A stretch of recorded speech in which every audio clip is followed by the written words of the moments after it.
بسم اللہ الرحمن الرحیم۔ السلام علیکم، ویلکم ٹو ماہم کہانی۔ پلیز ناول کو لائک کر دیجئے۔ اگر آپ نے ابھی تک چینل کو سبسکرائب نہیں کیا تو چینل کو سبسکرائب کر دیجئے۔ اسٹوری نیم ہے روشن سویرا۔ چلتے ہیں ناول کی طرف۔ پنچایت کا فیصلہ یہ ہے کہ ملک نواز کے پوتے نے ملک فراز کے پوتے کا قتل کیا ہے۔ اس کی گن سے چلنے والی گولی کی وجہ سے ملک فراز کے پوتے ملک عمیر کا خون ہوا ہے۔ اس کے بدلے میں خون بہا میں ملک نواز کی پوتی زالِ ملک خون بہا میں دی جاتی ہے۔ زالِ ملک کو ونی کیا جاتا ہے۔ پنچایت کا فیصلہ ملک فراز کے خاندان پر بجلی بن کے گرا تھا۔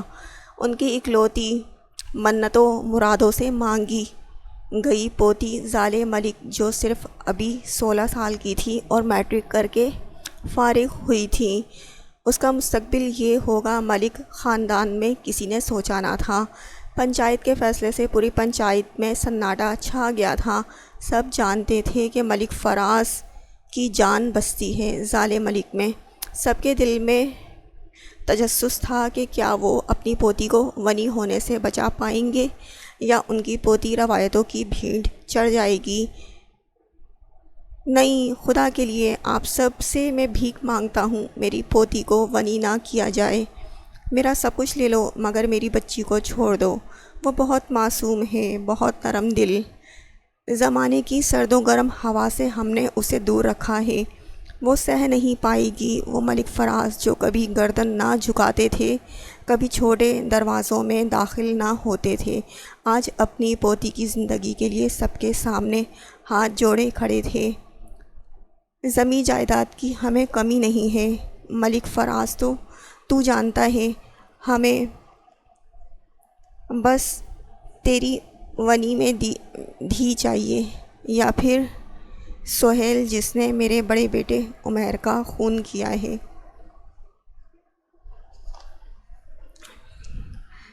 بھائی رحم کرو، تو جانتا ہے میرا سہیل تیرے بچوں پہ جان چھڑکتا ہے، وہ بھلا کیوں تیرے پوتے کا خون کرے گا؟ خون تو کیا ہے تیرے بیٹے نے، اب بس فیصلہ ہو گیا ہے، زالِ ملک ونی ہوگی۔ ملک فراز جانتے تھے ایک ونی کی زندگی آسان نہیں ہوتی۔ دو بھائی ملک فراز اور نواز کا گھر ایک ساتھ تھا، دونوں میں بہت محبت تھی۔ ان کا یہ پیار محبت بچوں میں بھی منتقل ہوا تھا۔ ملک نواز کا ایک بیٹا ملک نبیل اور ایک بیٹی پلوشہ ملک تھے، جبکہ ملک فراز کے دو بیٹے ملک ندیم اور ملک کامران تھے۔ ملک نبیل کے آگے دو بیٹے عمیر ملک اور شاہ میر ملک تھے، جبکہ ندیم ملک کا رشتہ پلوشہ ملک سے بچپن میں طے تھا۔ وہ باہر تعلیم حاصل کرنے گئے تو وہیں ایک امریکن لڑکی سے بیاہ رچا لیا اور پلوشہ ملک سے شادی سے انکار کر دیا۔ ملک فراز نے اسے پسند کی شادی کے جرم میں جائیداد سے عاق کر دیا۔ وہ وہیں امریکہ میں مستقل بس گئے۔ چھوٹے کامران ملک کا ایک بیٹا سہیل ملک اور بیٹی زالِ ملک تھے، جو کہ دونوں بھائیوں کے ہاں نئی نسل میں ایک ہی لڑکی تھی۔ سب بچوں میں پیار محبت تھا۔ عمیر اور سہیل میں بہت دوستی تھی، دونوں ہمیشہ ساتھ پائے جاتے تھے۔ ایک ہفتہ قبل دونوں شکار کے لیے قریبی جنگل گئے تو وہاں چلنے والی گولی ملک عمیر کو دل کے مقام پر لگی اور وہ جگہ پر ہی دم توڑ گئے۔ بس پھر ہمیشہ رہنے والی محبت نفرت میں بدل گئی اور آج ملک عمیر کے خون بہا میں زالِ ملک کو دیا جا رہا تھا۔ ٹھیک ہے، میری ایک شرط ہے۔ ملک فراز کے کندھے جھکے ہوئے تھے۔ کیا شرط ہے؟ ملک نواز نے پوچھا۔ میں اپنی زالے کو شاہ میر ملک کے نکاح میں دے کر رخصت کروں گا۔ پنچایت میں خاموشی چھا گئی۔ شاہ میر ملک جو ونی کی رسم کے خلاف تھے، لیکن پنچایت میں اپنا نام سن کر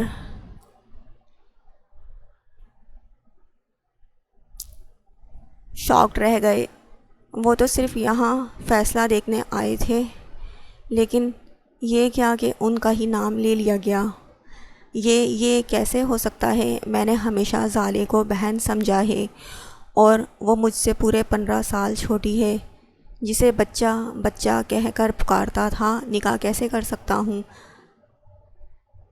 وہ دھیمی آواز میں ملک نواز کے پاس آ کے بولے تھے، بیٹا میرے جڑے ہوئے ہاتھوں کی لاج رکھ لو، آج میری عزت تمہارے ہاتھ میں ہے، اگر بغیر نکاح کے ونی لے کے گئے تو میری کیا عزت رہ جائے گی اور میری ذالے بچی رل جائے گی۔ مجھے تم پہ پورا بھروسہ ہے، تم اسے سرد و گرم سے میری طرح بچاؤ گے۔ وہ روتے ہوئے بولے۔ اس مرتبہ شاہ میر ملک انکار نہ کر سکا۔ ملک فراز کے جڑے ہوئے ہاتھ تھام کر سر ہلا گیا۔ یہ سچ تھا، بے شک ذالے ملک ونی میں جا رہی تھی، مگر شاہ میر سے نکاح کے بعد وہ محفوظ تھی۔ مجھے منظور ہے نکاح ذالے ملک سے۔ ٹھیک ہے، مولوی صاحب کا بندوبست کرو، ابھی نکاح کر کے ہم ونی لے کر جائیں گے۔ ملک فراز کی دھاڑ گونجی تھی۔ ملک فراز حویلی کی سمت روانہ ہوئے۔ حویلی میں سوگ کا سا سما تھا، ہر طرف خاموشی چھائی ہوئی تھی۔ سوئی بھی گرتی تو آواز پیدا ہو جاتی۔ پنچایت کا فیصلہ ضرور یہاں پر بھی پہنچ گیا تھا۔ نور جہاں بیگم اور ذالے کی ماں عالیہ بیگم خاموشی سے بیٹھی آنسو بہا رہی تھی۔ وہ اب اپنی ذالے کو نہیں بچا سکتی تھی۔ دادی سائیں، اماں سائیں، میرا رزلٹ آ گیا ہے، پتہ ہے میں نے پورے ضلع میں ٹاپ کیا ہے۔ میری دوست کا فون آیا تھا، وہ بتا رہی تھی اب میں شہر جا کے پڑھوں گی، کالج جاؤں گی۔ وہ پرجوش سی اپنی خوشی انہیں بتا رہی تھی، اس بات سے بے خبر کہ اس کی زندگی میں قیامت آنے والی ہے۔ عالیہ ذالے ملک کو سینے سے لگائے زاروں قطار رونے لگی۔ دادی بھی آنسو بہا رہی تھیں۔ امی سائیں آپ رو کیوں رہی ہیں؟ میں ابھی کہیں نہیں جا رہی ہوں، ابھی کچھ ٹائم لگے گا اور ملنے آتی رہوں گی، آپ روئے نہیں تو میں جا نہیں سکوں گی اور آپ چاہیں گی کہ آپ کی ذالے کے خواب ادھورے رہیں۔ میری بچی کیا تو قسمت لکھوا کر لائی ہے؟ سہیل تجھے اللہ پوچھے، ذرا بہن کا خیال نہ آیا؟ میری پھول جیسی بچی نہ جانے وہ کیا حال کریں۔ اتنے میں ملک فراز کمرے میں داخل ہوئے۔ ان کے کندھے جھکے ہوئے تھے لیکن چہرے پر ایک اطمینان تھا۔ بہو ذالے کو تیار کرو، مولوی صاحب آتے ہوں گے، اس کا نکاح ملک شاہ میر سے تھوڑی دیر میں ہونا ہے۔ ذالے کے سر پہ ایک بم پھوٹا تھا۔ دادا سائیں یہ آپ کیا کہہ رہے ہیں؟ وہ میرے بھائی ہیں، میں ان سے نکاح کیسے کر سکتی ہوں؟ اور وہ مجھ سے اتنے بڑے ہیں۔ وہ ہاتھ سے ہائٹ بتانے لگی۔ بیٹا وہ سگا بھائی نہیں ہے، نکاح ہو سکتا ہے۔ اور ذالے پتر اپنے دادا کو معاف کر دینا، کوئی راستہ نہیں پتر، اپنے دادا کے فیصلے پر یقین رکھنا۔ تیرے دادا نے تیرے نکاح کا فیصلہ شاہ میر ملک سے بہت سوچ سمجھ کر کیا ہے۔ اس راستے پر کانٹے بہت ہیں مگر پتر سب ٹھیک ہو جائے گا، آگے راحت ہے۔ اسے کچھ بھی سمجھ نہیں آ رہی تھی۔ اس کے سر پہ لال چنری ڈال دی گئی۔ مولوی آیا اور گاؤں کی عورتوں کے سامنے اس کا نکاح شاہ میر ملک سے ہو گیا۔ اب ہمیں نکلنا ہوگا۔ ملک فراز فوراً کھڑے ہو گئے تھے۔ بیٹا میں اپنے جگر کا ٹکڑا تمہیں سونپ رہا ہوں، خیال رکھنا غلطی سہیل سے ہوئی ہے، اس میں ذالے بے قصور ہے۔ ذالے کا کوئی قصور نہیں، وہ کچھ نہیں بولا، بس اس کے جڑے ہاتھ کھول گیا اور آگے بڑھ گیا۔ اے رب میری دھی تیرے حوالے۔ وہ وہیں زمین پر بیٹھ کر چیخ چیخ کر رونے لگے۔ ذالے فراز حویلی سے نکل کر نواز حویلی آ گئی، جہاں اس کا ہمیشہ پرتپاک استقبال ہوتا تھا۔ آج سب کے رویوں میں سرد مہری تھی، کوئی اس کی طرف نفرت سے تو کوئی رحم سے تو کوئی حقارت سے دیکھ رہا تھا۔ وہ بیچاری تو اتنی معصوم تھی کہ اسے سمجھ بھی نہیں آیا تھا کہ اس کے ساتھ ہوا کیا ہے۔ ملک فراز اسے برآمدے میں چھوڑ کر مہمان خانے کی طرف بڑھ گئے۔ ملک شاہ میر کو کوئی کال آئی، وہ ریسیو کرتے حویلی سے باہر نکل گئے۔ وہ وہیں برآمدے میں کھڑی سوچ رہی تھی کہ کہاں جائے۔ وہ جو پہلے کسی کے بھی کمرے میں بے دھڑک گھس جایا کرتی تھی، آج سب کا اجنبی رویہ دیکھ کے سہم گئی تھی اور سوچ رہی تھی کہ کدھر جاؤں کہ چیل کی سی اسپیڈ سے عظمیٰ بھابھی کمرے سے باہر نکلی اور اس کے ملائم گالوں پر 2 تھپڑ مار گئی۔ آ گئی تو کل موہی، سکون نہیں ملا مجھے بیوہ کر کے، دیکھ میرا حال کیا کیا تو نے، میں اس حال میں جی رہی ہوں، سہاگن تو میں تجھے بھی نہیں بننے دوں گی، تو بھی میری طرح زندگی گزارے گی، بلکہ مجھ سے بدتر۔ اس کے سر سے دوپٹہ کھینچ کے اس کے بال نوچ گئی۔ زالے کے منہ سے ایک چیخ نکلی۔ شامیر جو فون سن کر حویلی کے اندر داخل ہو رہا تھا، چیخ سنتے ہی بھاگا آیا۔ آگے کا منظر دیکھ کر اس کا سر گھوم گیا۔ غلطی بھابھی عظمیٰ بھابھی کے ہاتھوں میں زالے کے بال تھے اور زالے کے چہرے پر تھپڑوں کے نشان تھے۔ وہ روتے ہوئے اپنے بال چھڑوانے کی کوشش میں ہلکان ہو رہی تھی۔ چھوڑے بھابھی زالے کے بال، اور آپ تو عدت میں ہیں، آپ کو کمرے سے باہر نہیں نکلنا چاہیے، حویلی میں لڑکے بھی کام کرتے ہیں، آپ اپنی عدت کے دن اپنے کمرے میں پورے کریں۔ وہ دیور جی واہ، بہت ہمدردی ہو رہی ہے زالے سے، مگر یہ نہ بھولیے کہ یہ میرے اس حال کی ذمہ دار ہے، اس کی وجہ سے میرا شوہر مجھے چھوڑ گیا ہے، میں بیوہ ہو گئی ہوں۔ بھابھی اس کی وجہ سے نہیں، اس کے بھائی کی وجہ سے، یہ بے قصور ہے، یہ بیچاری تو خود بدلے کی بھیڑ چڑھی ہے، آپ جائیں کمرے میں۔ شامیر، اگر تم زالے کو دیکھ کے یہ بھول گئے کہ یہ بدلے میں آئی ہے تمہارے بھائی کے، اور اپنے بھائی کے قتل کو بھول گئے ہو، تو میں تمہیں کبھی معاف نہیں کروں گی۔ نورا جی چھوٹے صاحب، زالے بی بی کو میرے روم میں چھوڑ آؤ اور کچھ کھانے کو بھی پہنچا دینا۔ وہ امی کے کمرے کی طرف بڑھ گیا۔ وہ جب سے عمیر گیا تھا کمرے کی ہو کے رہ گئی تھی، ہر وقت کچھ نہ کچھ پڑھ رہی ہوتی، عبادتوں میں مصروف رہتی۔ امی تسبیح پہ کچھ پڑھ رہی تھیں جب شامیر روم میں داخل ہوا۔ اماں سائیں آپ سمجھائیں بھابھی کو، اماں سائیں آپ سمجھائیں بھابھی کو، بھائی کے جانے کے بعد تو ان کا دماغ ہی پلٹ گیا ہے، اس بیچارے زالے کو مار رہی تھی، اس بیچاری زالے کو مار رہی تھی جس کا کوئی قصور بھی نہیں، جو خود بدلے کی بھیڑ چڑھی ہے، جس کی پڑھنے کی عمر تھی کہ خون بہا میں نکاح میں دے دیا گیا۔ اس بیچاری کو تو معلوم بھی نہیں کہ اس کے ساتھ ہوا کیا ہے۔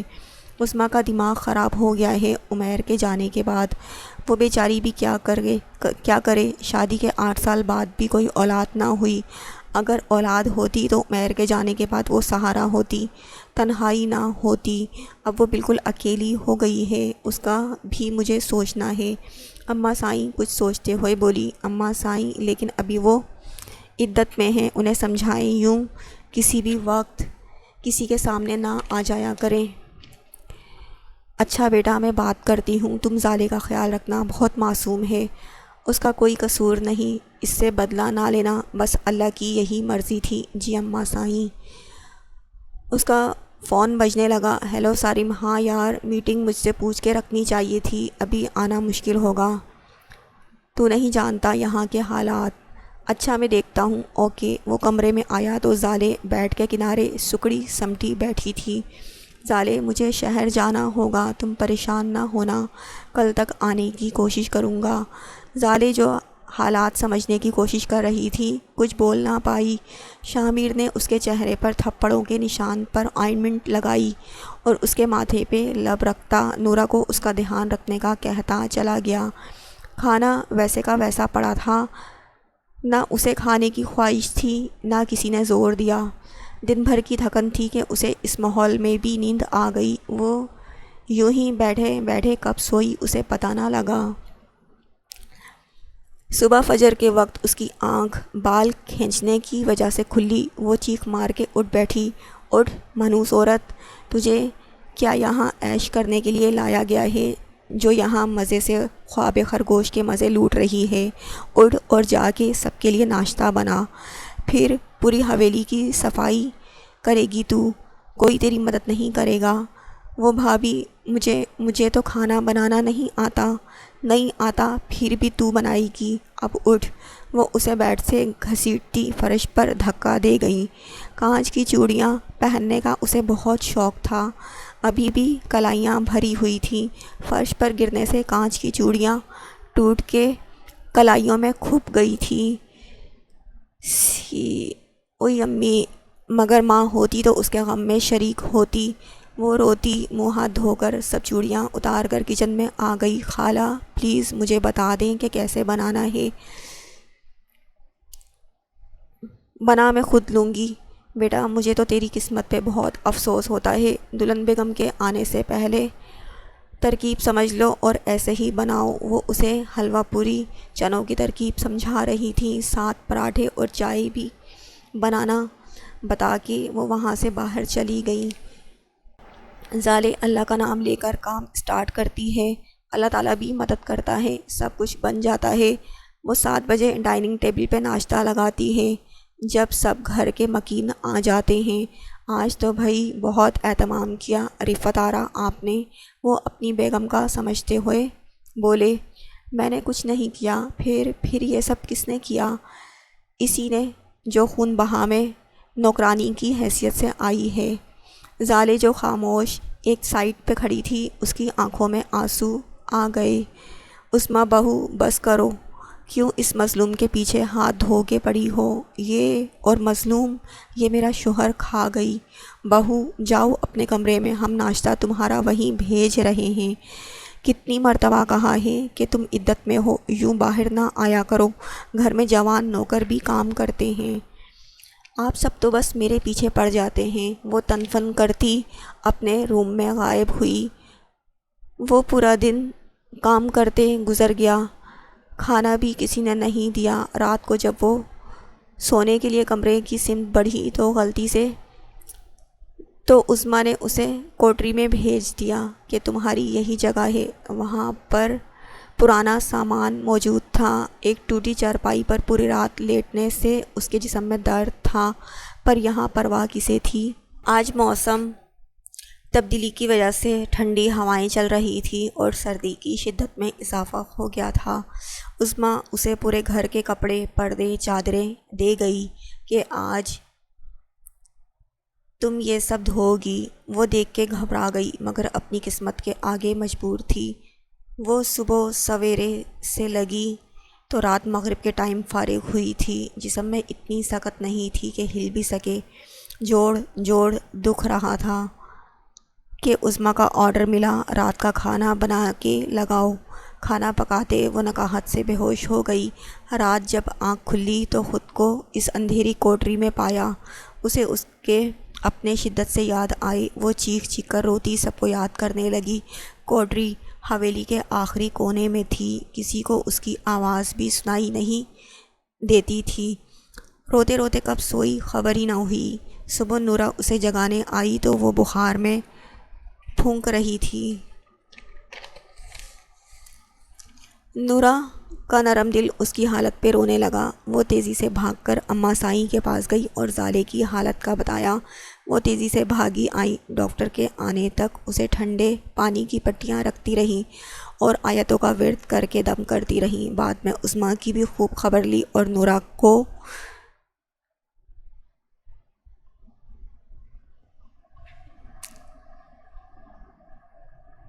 نورہ کے سہارے اسے شامیر کے روم میں پہنچایا۔ آج 5 دن ہو گئے تھے وہ انہی کپڑوں میں تھی جو اپنے گھر سے پہن کے آئی تھی۔ اپنے کپڑے لا کے اسے بدلوائے، سوپ اور دوا دے کر اس پہ کمبل درست کیا اور باہر نکل آئیں۔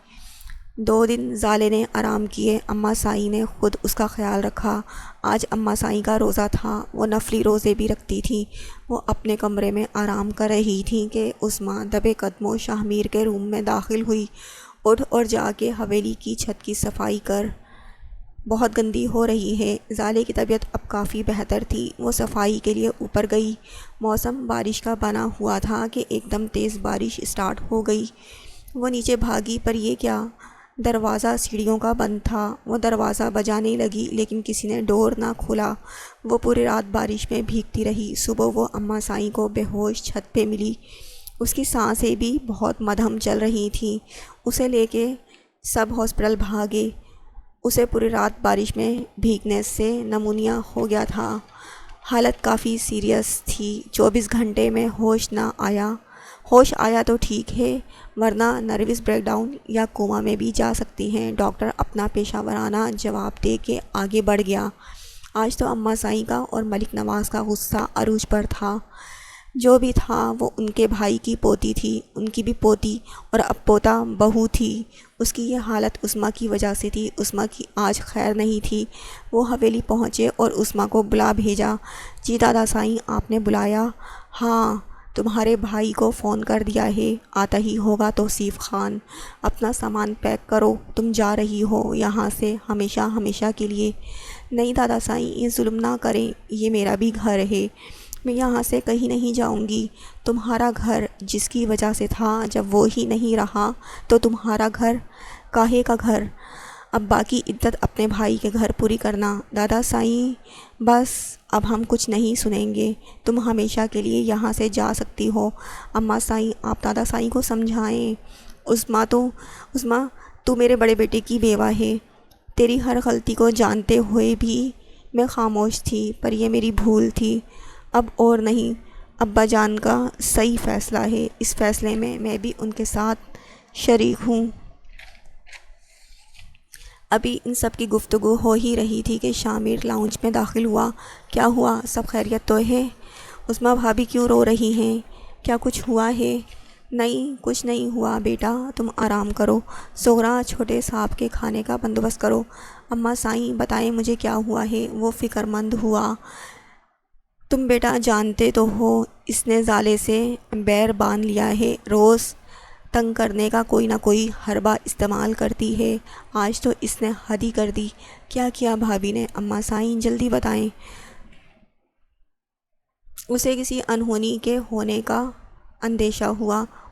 انہوں نے کل کا پورا قصہ اور زالے کی حالت کا بتا دیا۔ عظمیٰ سر جھکائے کھڑی تھی۔ اماں سائیں، دادا سائیں، آپ لوگوں نے بالکل صحیح فیصلہ لیا ہے۔ بھابھی، اب آپ کو اپنے بھائی کے ساتھ چلے جانا چاہیے، اور ویسے بھی جب تک آپ یہاں رہیں گی عمیر بھائی کا غم بھول نہیں پائیں گی اور زالے کے ساتھ زیادتی کرتی رہیں گی۔ یہاں اب عمیر بھائی نہیں رہے اور آپ کی کوئی اولاد بھی نہیں کہ جس کے سہارے آپ بیٹھیں۔ آپ لوٹ جائیں، واپس لوٹ جائیں۔ وہ یہ کہتا ہاسپٹل کے لیے روانہ ہوا۔ آئی سی یو میں زالے کو مشینوں میں جکڑا دیکھ کر اس کا دل کٹ کر رہ گیا۔ میری غلطی ہے، سب میری غلطی ہے۔ جب مجھے عظمیٰ بھابھی کا پتہ تھا تو مجھے اتنے دن گھر سے دور نہیں رہنا چاہیے تھا۔ فراز دادا نے کتنا بھروسہ کر کے اسے مجھے سونپا ہے اور میں بالکل غافل ہو گیا۔ 24 گھنٹے کے جان لیوا انتظار کے بعد ڈاکٹر نے تسلی بخش جواب دیا کہ زالے کو ہوش آ گیا ہے، مگر وہ ابھی غنودگی میں ہے۔ آپ لوگ ان سے مل سکتے ہیں، مگر زیادہ باتیں نہ کیجیے گا۔ سب نے شکر کا سانس لیا۔ شامر فوراً نفل ادا کرنے مسجد کی سمت بڑھا۔ اس رب کا شکرانہ بھی تو ادا کرنا تھا جس نے زالے کو زندگی کی طرف لوٹا دیا تھا۔ اب سب زالے کا خیال رکھتے۔ ویسے تو سب صحیح تھا، مگر سب کی طرف سے وہ گرم جوشی زالے محسوس نہیں کر پاتی تھی جو پہلے تھی۔ شامر نے خود کو حالات کے دھارے پر چھوڑ دیا تھا، بس پہلے کی طرح زالے کا خیال رکھتا تھا۔ شامر بھائی دیکھیں یہ ڈریس مجھ پہ کیسے لگ رہا ہے؟ وہ بلیک ڈریس جس پر دھاگے اور موتیوں کی امبرائڈری تھی خود سے لگائے دکھاتے ہوئے بولی، بہت خوب، بہت اچھا لگ رہا ہے۔ اور بھائی تو نہ بولو، اب میں تمہارا شوہر ہوں۔ ایک پل تو وہ اسے دیکھتا رہ گیا۔ وہ نوخیز کلی بلیک ڈریس میں بہت حسین لگ رہی تھی۔ او شیٹ، شوہر؟ اچھا، کچھ ٹائم تو لگے گا نا اس حقیقت کو تسلیم کرنے میں۔ وہ اپنے ماتھے پہ ہاتھ مارتے ہوئے بولی۔ سچ میں؟ زالے بلش کرنے لگی اس کی تعریف کرنے پر۔ جی سچ میں۔ اچھا سنو، تم کالج میں ایڈمیشن کب لے رہی ہو؟ ایڈمیشن کلوز ہونے والے ہیں۔ کیا بڑے دادا سائیں راضی ہیں مجھے کالج میں داخلہ دلانے پر؟ انہیں بھلا کیا اعتراض ہوگا؟ میں بات کروں گا، کل گھر جا کے اپنے ڈاکومنٹس لیتے آنا۔ کیا میں گھر جا سکتی ہوں؟ وہ خوشی سے بولی۔ اس کا پورا چہرہ ایسے ہو رہا تھا جیسے کوئی بلب روشن کر دیا ہو۔ چلی جانا، مگر جلد آ جانا۔ اماں سائیں کو بتا کے جانا اور بتانا کہ میں نے کہا تھا۔ جی اچھا۔ گھر میں ایک خوشی کا سما تھا، سب بار بار زالے کو گلے لگا کر پیار کرتے۔ فراز ملک تو اس کی جدائی میں بیمار ہو گئے تھے۔ پتر سچ سچ بتا، سب کا سلوک تیرے ساتھ کیسا ہے؟ زالے نے سب سچ سچ بتا دیا۔ سب کو اطمینان ہوا کہ سب کا سلوک اچھا ہے۔ اس کا کالج اسٹارٹ ہو گیا تھا۔ نواز ملک مشکل سے مانے مگر شاہ میر نے انہیں منا لیا تھا۔ شاہ میر نے نوٹ کیا جب سے وہ کالج جانے لگی تھی اس کو لے کر کافی پوزیسو ہو گئی تھی۔ ہر وقت اس کے ساتھ رہنے کی ضد کرتی، بیویوں کی طرح سوال کرتی کہ دیر سے کیوں آئے ہیں، کہاں رہ گئے تھے۔ اب وہ اکثر تیار ملتی اور اس سے فرمائشیں بھی بہت کرتی۔ وہ تو اسے ابھی بھی اپنی کزن ہی سمجھ رہا تھا، ایک چھوٹی سی بچی مگر زالے کا دماغ شعور کی منزل طے کر رہا تھا۔ وہ دوپہر میں سو کر اٹھی تو چائے کی طلب ہونے لگی۔ آج کالج میں کافی تھک گئی تھی۔ نیچے لاؤنج میں آئی تو لاؤنج میں میر کو ایک بے انتہا خوبصورت لڑکی کے ساتھ بیٹھے دیکھا جس کی ڈریسنگ بھی کافی واہیات تھی۔ چست شرٹ، ٹراؤزر اور گلا بھی کافی گہرا تھا۔ وہ دیکھ کے سخت بدمزہ ہوئی اور چائے کو بھول کر وہیں بیٹھ گئی، میر کے کندھے پہ سر رکھ کے۔ میر تو ایک پل کے لیے بھوکلا گیا۔ اس نے ابھی تک زالے کو اپنی بیوی کے طور پر کسی سے انٹروڈیوس نہیں کروایا تھا۔ میر، یہ لڑکی کون ہے؟ ایک ادا سے اس کا منہ اپنی طرف کرتے ہوئے پوچھا گیا۔ یہ میری پرسنل سیکرٹری ہے، کچھ اہم ڈاکومنٹس پر میرے سائن چاہیے تھے، ان سے ملو۔ یہ ثنا ہے، اور ثنا یہ وہ اپنا ماتھا مسلنے لگا۔ میں ان کی وائف ہوں۔ وائف؟ سر آپ نے شادی کب کی؟ ثنا تو شاک میں چلی گئی۔ وہ سر کو امپریس کرنے کی بے وجہ ہی 2 ماہ سے کوشش کر رہی تھی۔ سر تو شادی شدہ نکلے۔ میر، بتائیں نا، ہماری شادی کو 6 ماہ ہو گئے ہیں۔ ثنا، ہمیں کہیں آؤٹنگ پر باہر جانا ہے، تم پلیز جلدی اپنا کام نپٹاؤ۔ اور ہاں، چائے پی تم نے؟ نو میم، چائے کی ضرورت نہیں، میں اب چلتی ہوں، میرا کام آلریڈی ہو گیا ہے۔ ثنا کے نکلتے ہی زالے بھی تیزی سے اٹھی کہ میر اس کا ہاتھ تھام کے کھینچ گیا۔ وہ جو اپنے دھیان میں تھی اس کے سینے سے آ ٹکرائی۔ دونوں کے دل ایک پل کو زور سے دھڑکے۔ میر نے اس کی کمر کے گرد اپنے بازو لپیٹ لیے۔ کیوں کیا؟ ایسا کیوں کیا؟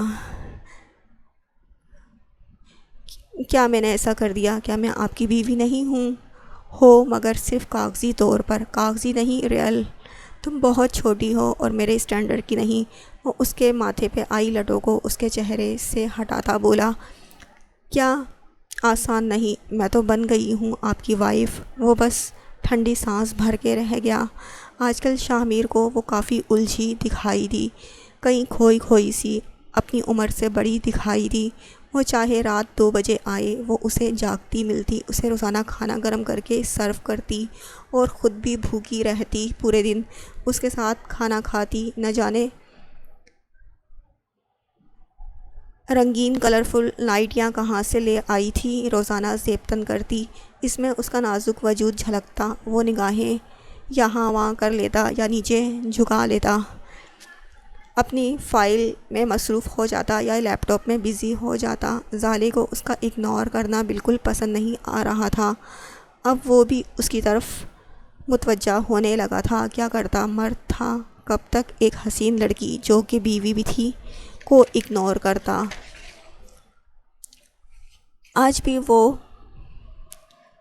آفس سے گھر آیا تو وہ آڑی ترچھی بیڈ پر لیٹی اس کا صبر آزما رہی تھی۔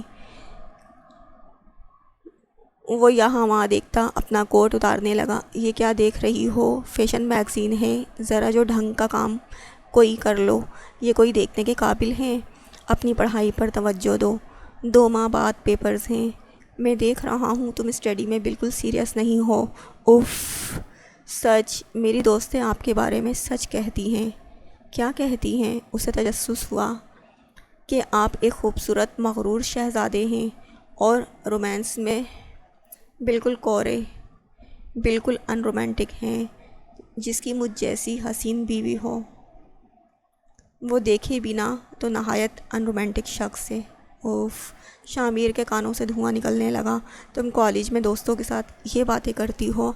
ہاں تو کرنا پڑتی ہیں۔ آدھی رات اچانک ہلانے پر اس کی آنکھ کھلی تو زالے کو خود کے قریب پایا۔ مجھے نا میر، بچہ چاہیے۔ بچہ؟ وہ جو ابھی بھی نیند میں تھا ناسمجھی سے پوچھنے لگا، کس کا بچہ چاہیے؟ مجھے اپنا بچہ چاہیے، آپ دیں گے نا مجھے بیبی؟ اس کی نیند بھگ سے اڑی۔ وہ کیا فرمائش کر رہی تھی؟ کیا وہ معصومیت میں بول رہی تھی یا اس کے دماغ میں یہ سب چل رہا تھا؟ میر، میں ماں بننا چاہتی ہوں۔ میں چاہتی ہوں میرا اور آپ کا بھی ایک بیبی ہو جو مجھے ماما بولے اور آپ کو بابا۔ تم تو بڑی ہو جاؤ، پھر ہوتے رہیں گے ہمارے بچے۔ میں بڑی تو ہوں، دیکھیں کتنی بڑی ہو گئی ہوں، اب تو ہماری شادی کو بھی 11 ماہ ہو گئے ہیں۔ یہ سب تمہارے دماغ میں کس نے ڈالا؟ کیوں تم بچہ چاہتی ہو؟ میری فرینڈس بول رہی تھی کہ آپ بہت ہینڈسم ہیں، کوئی بھی آپ کو مجھ سے چرا سکتا ہے، تو اگر میرا اور آپ کا ایک بیبی آ گیا تو آپ ہمیشہ کے لیے میرے ہو جائیں گے۔ وہ اسے بہت محبت سے دیکھنے لگا۔ میں تو ابھی بھی صرف تمہارا ہوں، پھر بچے کی کیا ضرورت ہے؟ نہیں، مجھے بیبی چاہیے تو بس چاہیے میری جان۔ اس کے لیے بہت کچھ سہنا پڑتا ہے، بہت برداشت کرنا پڑتی ہے، تم ابھی مجھ کو سہ نہیں پاؤ گی۔ روگی، چیخو گی، چلاؤ گی؟ نہیں روؤں گی، جو آپ کہیں گے وہ سب کروں گی۔ واقعی سب برداشت کرو گی؟ جی۔ اس کے گالوں پہ حیا کی لالی چھا گئی۔ اچھا، پھر بعد میں مجھ سے شکایت نہ کرنا۔ خود اس کے جذبات کچھ دنوں سے اسے دیکھ کے بے قابو ہو رہے تھے۔ صبر کا باندھ چھوٹتے وہ اس کا ماتھا چوم گیا، اسے گود میں اٹھا کے بیڈ کی طرف بڑھا اور کندھوں سے اس کی شرٹ کھسکا گیا۔ رات بھر زالے اس کی محبتوں کے رنگ میں رنگتی رہی۔ صبح فجر کے ٹائم اس کی آنکھ کھلی تو وہ بہت آسودہ نیند سو رہا تھا۔ وہ بس اسے دیکھے گئی۔ دوسرے دن بہت روشن سورج طلوع ہوا۔ اس دن شامیر نے آفس سے آف کیا تھا۔ پورے دن زالے اس سے شرمائی چھپتی رہی۔ اماں سائیں کی جہاں دیدہ نگاہیں بہت کچھ سمجھ گئیں۔ وہ کئی بار نظر اتار چکی تھیں اور ہمیشہ دونوں کو ایک ساتھ خوش و آباد رہنے کی دعائیں دے چکی تھیں۔ وہ لیٹا اس کی رات والی باتیں سوچ کے مسکرا رہا تھا کہ اس کا موبائل رنگ ہونے لگا۔ ہیلو شامیر، میں ACP ندیم بول رہا ہوں۔ ہاں ACP، کیسے فون کرنا ہوا؟ آپ کو یہ انفارم کرنا تھا کہ آپ کے بھائی عمیر پر چلنے والی گولی سہیل کی گن سے نہیں تھی۔ وہ سیدھا ہو کے بیٹھ گیا۔ پھر کس کی گن سے تھی؟ آپ کا پرانا دشمن عرفان عرف فیقہ، جسے آپ کے دادا جان نے 20 سال پہلے زنا کے جرم میں سنگسار کر کے گاؤں سے نکال دیا تھا۔ اس نے انتقام لیا ہے اور یہ بات وہ خود قبول کر چکا ہے۔ سہیل بے قصور ہے۔ میں ملنا چاہتا ہوں فیقے سے مل کر آنے کے بعد وہ سیدھا دادا سائیں کے پاس حاضر ہوا اور سب قصہ کہہ سنایا۔ وہ سب کو لے کر فراز حویلی میں گئے اور سب سے معافی مانگی۔ فراز نے بڑا دل کر کے معاف کر دیا، آخر وہ ان کے سگے بھائی تھے۔ سب ایک دوسرے کے گلے مل رہے تھے۔ شامیر اور زالے روتی آنکھوں سے یہ حسین ملاپ دیکھ رہے تھے۔ اب ہر طرف خوشیاں ہی خوشیاں تھیں۔ The end.